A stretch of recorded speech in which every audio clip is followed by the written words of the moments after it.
আসসালামু আলাইকুম, কেমন আছেন সবাই? আলহামদুলিল্লাহ আমি ভালো আছি।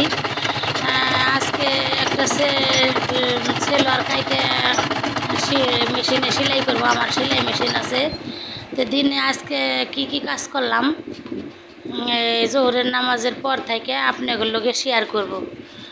তো জোহরের নামাজ পড়ে সেলোয়ারটা সেলাই করলাম, করার পরে কতগুলা থাল বাসন জমা আসল, থাল বাসনগুলো মাজলাম। মাইজা তারপরে হইলো রান্না করবার যামো।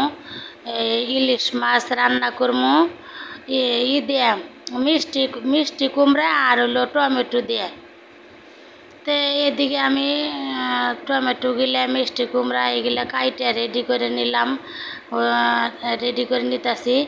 মাছগুলার পানিতে ভিজায় রাখছি ফ্রিজ থেকে বাই করে। মাছগুলো আরও ভালো করে লবণ দিয়ে খুঁইছে ধুয়ে এগুলারে রাইখে দিছি।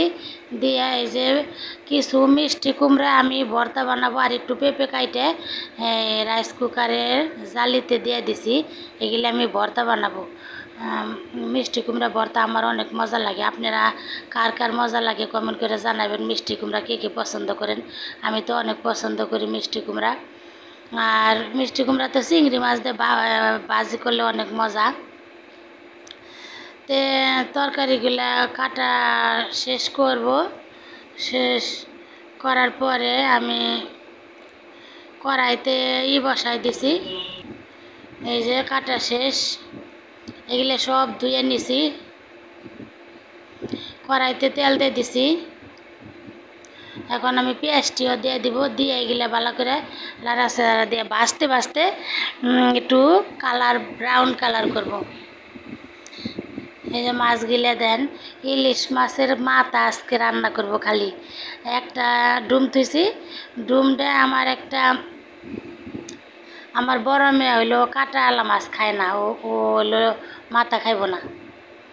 এই যে পেঁয়াজগুলা ভাজা হয়ে গেছে দেখেন। এখন আমি মরিচগুলা সব আদা রসুন পেঁয়াজ সব বাটা এগুলারে আমি একটা বাটির মধ্যে করে গুলাই নিছি। আর আমার মা খালারা এভাবে রান্না করতে, ওগো দেখে আমি এভাবে রান্না করি। এভাবে গুলাই নিছি। গুলাই নিলে দেখেন তরকারি কালারটা কি সুন্দর হয় দেখেন। এই যে মরিচের কালার দিয়েও সুন্দর হয়েছে। এদিকে আমার মশলাগুলো কষানো হয়ে গেছে। সবজিগুলা দিয়ে দিলাম, এগুলা ভালো করে কষায় নেব। তো আপুরা রান্না বান্না তো চলতেছে। আপনারা কেমন আছেন সবাই? আর আমার রেসিপিটি কেমন হয়েছে আপনাগুলোকে শেয়ার করলাম। আপনারা লাইক কমেন্ট শেয়ার দিয়ে আমার পাশে থাকবেন। আমার তরকারিটা কেমন হয়েছে জানাবেন। যদি ভালো লাগে তাহলে লাইক কমেন্ট শেয়ার দিবেন। আর যদি ভালো না লাগে তো স্কিপ করে চলে যাবেন। আর আমার নতুন নতুন এরকম রেসিপি পেতে আমার পেজে ঘুরে আসবেন। আর তো সবাই দেখতে থাকুন আমার রেসিপিটা কেমন হয়েছে। যে তরকারিগুলো কষানো হয়েছে আমার, এখন মাছগুলো দিয়ে দিব। এই যে মাছগুলো একে একে দিয়ে দিব। মাছগুলো দিয়ে ভালো করে কষাই নিব।